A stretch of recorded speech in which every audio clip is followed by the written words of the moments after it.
The automotive industry is doomed. What does it mean for car lovers? What does it mean for enthusiasts?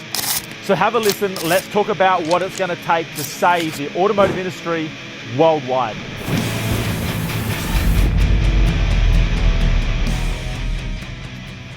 All right, guys. Now, I know that sounded a little bit dramatic, but it could well be a reality if we don't talk about the way the world is changing and what it means for us car lovers. So it's another steamy, hot Australian summer day, and I'm hiding away in the shed in the coolness, doing a bit of porting on these cylinder heads, doing a bit of a cleanup as usual. When I was getting around the place, tidying some bits and pieces up, I was coming across some parts that are for some cars that are ready to go, like this brand new reconditioned carby. It got me thinking about how everything is changing and what I'm starting to notice with a lot of the services available around locally, and I'm sure this is the same countrywide and even worldwide. What's happening with some of the services that really are specific services, like a carby rebuilder, spring resetting, gauges. Check this out. This is a reconditioned fuel sender calibrated to match a odometer gauge. What am I talking about here? What I'm talking about is these are very specific trades, if you will, that have been around forever. Remember, back in the day when these cars started, obviously everything was very mechanical. Things are becoming less and less mechanical. As the time's gone on, the need for these more mechanical type repairs are dwindling. A lot of these businesses were built on repairs and fine tuning a lot of these sorts of things. Now, what I'm noticing is that all of these businesses that do really quality work and very niche type work, once again, like resetting your factory leaf springs to get a different ride height, or maybe a specialist in a specific type of car, like Mark at F100 and Ford spares, where we get all our Ford Bronco and F-Truck spares that know that model like the back of their hand. What I've noticed about a lot of these businesses, not only are they ma and pa type small businesses, is that none of these people are spring chickens. Hey, let's be honest. Some are old as fuck. These blokes are getting older, and I'm afraid that all of the knowledge is gonna just disappear with these guys when they retire. And I'm genuinely, on a weekly basis almost, thinking, holy shit, what am I gonna do when this guy shuts up the shop? What am I gonna do when he shuts the doors and retires? Because there's no one coming through to take their place, because this sort of stuff is phasing out. Now, there's a lot of automotive industry stuff that I'm not worried about at all. Like, general mechanical stuff, fabrication is huge, paint and panel restoration stuff. Actually, having said that, restoration is a little bit more niche and generally sort of more old school. And that can be a worry too, because restoration on especially the classic cars, a lot of that knowledge is starting to die out as the blokes get older. But there's a lot of industry that isn't to worry about. But the stuff that I am really worried about is more your niche stuff. Carburetors, they're getting older, they're getting less used. EFI is getting far more common. The use of full aftermarket ECUs and digital dashes and all that stuff is sort of taking over the old school gauges you'd get and upgrade your car that way. Now, to a lot of car guys and girls, this isn't going to be an issue because of the genre of car you like. Generally speaking, more later model cars I feel aren't going to be in danger, because once again, as the technology advances and evolves, the generations growing up with those cars are growing into those at the same time. So it's more like, a young kid is going to be better on a mobile phone than trying to teach your baby boomer parents how to use that phone. It's just, you've grown up with that technology. But the problem is, for us old school guys, it's becoming an issue. And I'm sure I'm not the only one who's noticed this. Now, why am I talking about it, and why am I hoping that you guys are still listening and haven't clicked away looking for something more exciting, like someone doing an engine build or whatever? What I'm trying to achieve out of this video is maybe we can just start by the conversation. It's got to start somewhere. I don't know where else I can go other than pushing my local businesses that I trust and wish wouldn't disappear. Maybe with the conversation we can start right now in the comments before this video is even finished. Start typing away. Let me know about if you've experienced this sort of theme yourself, and maybe we can also start by just spreading the word on some of these businesses that are still around before they go out of business, maybe in hopes that it's going to spark the interest of someone of a younger generation to take that on. I know there's going to be an endless number of reasons why these things are going to phase out. Obviously, a massive one is just purely supply and demand. Another one I think is going to be money, finances. You know, there might not be the money work. A lot of these places are going to be struggling to compete with rebuilding something versus buying something brand new, like these cylinder heads. Perfect example. I could have spent a lot of money trying to get some performance out of the factory heads, but then you can go and buy these for like $1,300 and you're going to bolt on nearly 100 horsepower. I understand there's always going to be those challenges, but I feel like there's got to be a happy medium. There's got to be a balance somewhere. We'll talk about this carby real quick. So a bit of food for thought. There are definitely things to consider when it comes to rebuilding old school stuff versus buying new. Now, some things are kind of a little bit idiot proof. You know, this is a lump of aluminium, and it can only be so bad. Maybe when it comes to producing carbies, a little bit more intricate, and maybe far more things to go wrong. Another example, so we'll talk about the carby while we've got it. So for example, this is a listed 1850-2, which if you talk to nearly any old school engine guy that wants to put a full barrel on pretty much every basic mild V8, this is the go-to. It's the good one to buy. It's the good one to maybe spend a bit of money on. Now you can go buy a brand new carby, maybe a Chinese version, probably for maybe similar money to what I spent getting this rebuilt, but it's never going to be the same quality as this. I mean, you can go and buy a carby kit and run it through yourself, and don't get me wrong, I've done that myself as well. But when you just want that level of expertise and just the countless decades of experience, I see the value in spending a bit of chaff on something like this. Now this one here, as you can see, it looks like brand new. He's got this all anodized in the factory gold look, with everything is electroplated and anodized, and it is just absolutely perfect, tuned up, ready to go. And I think I spent about $400 rebuilding this. Having said that, carbies are getting a hell of a lot dearer nowadays. Now another perfect example, we'll talk about the fuel sender and gauge scenario here. Now I've got this for our bagged F100, and it came with some aftermarket autometer gauges in it. I didn't want to go down the route of changing it all back to factory. It's a lot of work, it's a lot of wiring, it's a lot of rooting around. So I had to go and get a factory fuel sender and get it calibrated to make sure they talk to each other and it's going to read accurately. Now the fella that runs this is from Gaugeworks here in Adelaide. He's not the oldest bloke, but I tell you what, he ain't young. And I don't know of any or any other people around that are really know their shit when it comes to gauges. I mean, this guy is a freaking guru. Like, he's like a wacky scientist. He just knows shit.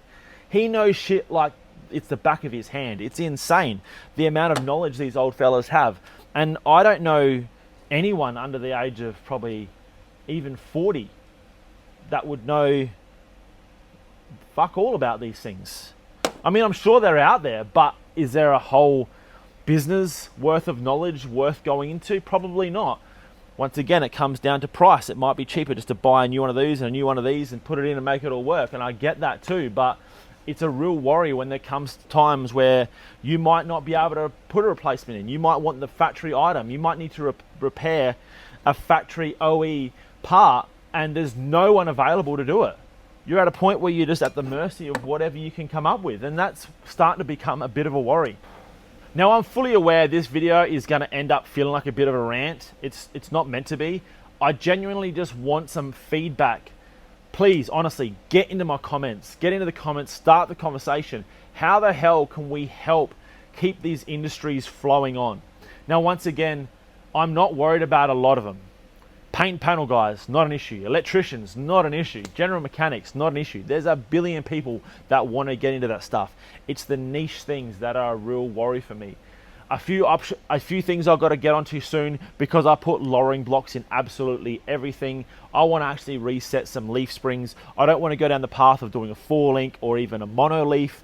It starts to become a bit of a custom application. I want to just get the factory leaf spring, take it to a professional, get them to, they heat them up, they reset them, they do all the hardening, everything gets done absolutely bang on. And once again, I think there's only maybe 1 or 2 people left in the entire state that can do any of that stuff.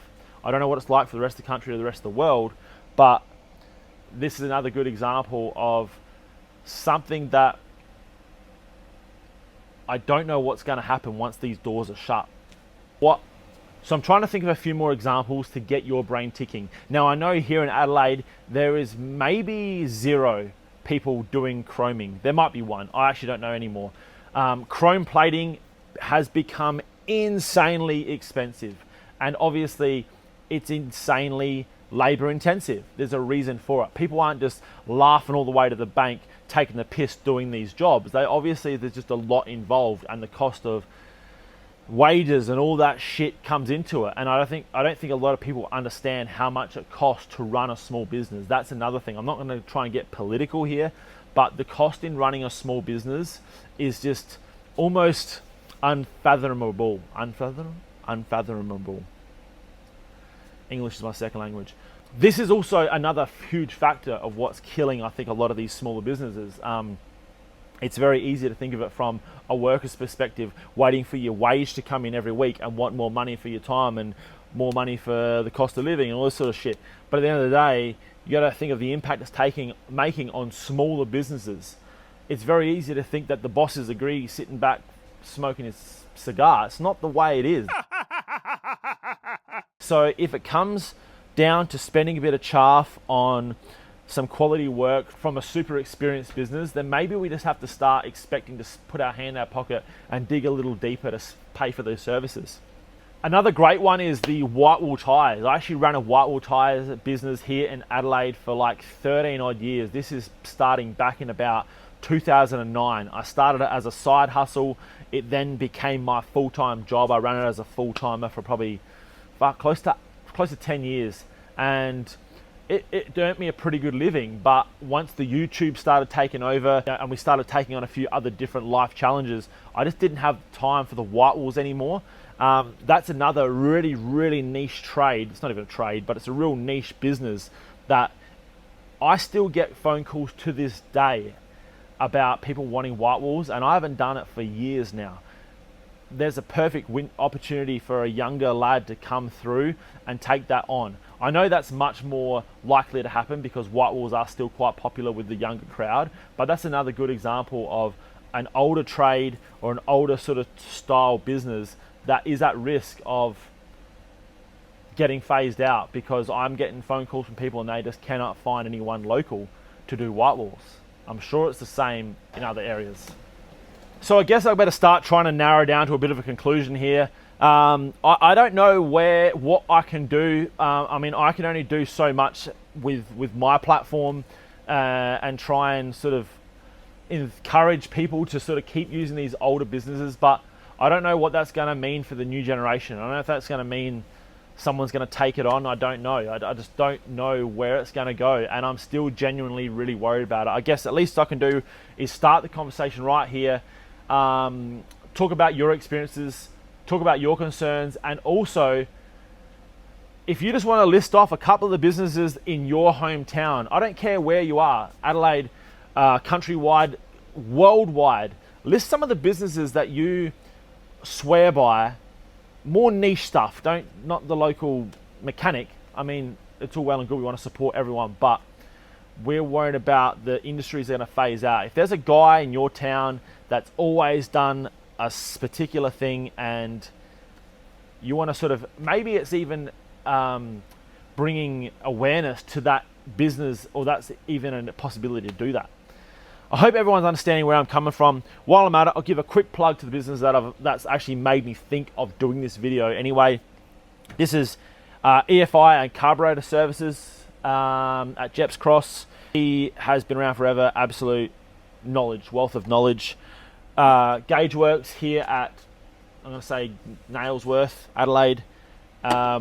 We have Market F100 and Ford Spares, absolute F-truck guru. I ring him on a weekly basis asking him particulars about a certain model, and he just knows shit. Like, it's, he just knows it. It's just the years of knowledge you cannot replicate. Spring resetters, I know there is Gawler Spring Works and maybe another one, maybe Robert Fish, maybe still be doing spring resetting here in Adelaide. That's for those who may want to lower their cars and do it slightly less dodgy. Like I said, I put lowering blocks in nearly everything because it's just quick, but generally speaking, the cars I want to keep long term, I'll eventually get the springs reset. We want to get the Dart here, the Mustang, and probably my VG hardtop. I want to get them reset so the thing drives mint and has the right stance without throwing monstrous blocks in it. That's all that I can think of for now. In addition to the more niche businesses, of course, I want to give a plug to those who have supported this channel, because obviously none of this would be possible without the support. So we've got Tough Lift. You guys have seen me use the hell out of that lift right here in the shop, and we got a really cool upcoming addition to the shed you guys need to stay tuned for in the same space. TR Performance, where I get all my Go Fast parts, wealth of knowledge, and also expanding their range every single day. We got Blast, the pressure washer. They have set me up here in the shed. We've got some more additions coming in that space as well. Everything you need for detailing your car. Pride and joy. This is going to be the best way to keep your car clean and rust-free. Retro Glow, a young Aussie brand that has put a lot of effort into, this is actually a really good one, putting a lot of effort into making retro looking sealed beam headlights that aren't sealed beams. They're LEDs, and they give you an unbelievable night vision. Instead of having the candles lit in your Classic, you can drive with unbelievable vision at night, but they look like Classic sealed beam headlights, because let's be honest, the late model LED space age shit, it's no good. And the latest addition to the fleet is Enthusiast Motor Insurance, who are getting behind people that are like us, that are really into, obviously, your classics, unique cars, really geared towards modified cars and laid up cover, all that stuff. I assume they do daily driver stuff, but this is really enthusiast, hence the name Enthusiast Motor Insurance. Okay, I'm sure I've ear bashed you guys long enough now. Hopefully you guys have stuck with me. Hopefully this has made an impact. Hopefully we can somehow help this industry move forward and not lose all these classic legends that have kept the industry going for the last generation. We want to keep it going for the next and beyond. That's it for this time around. Don't forget to like, comment, subscribe. Next week we'll be back onto the tools. I don't know what the hell we'll be doing. We'll be doing something, but you'll see that on an upcoming episode of the Iron Empire. Cheers, guys.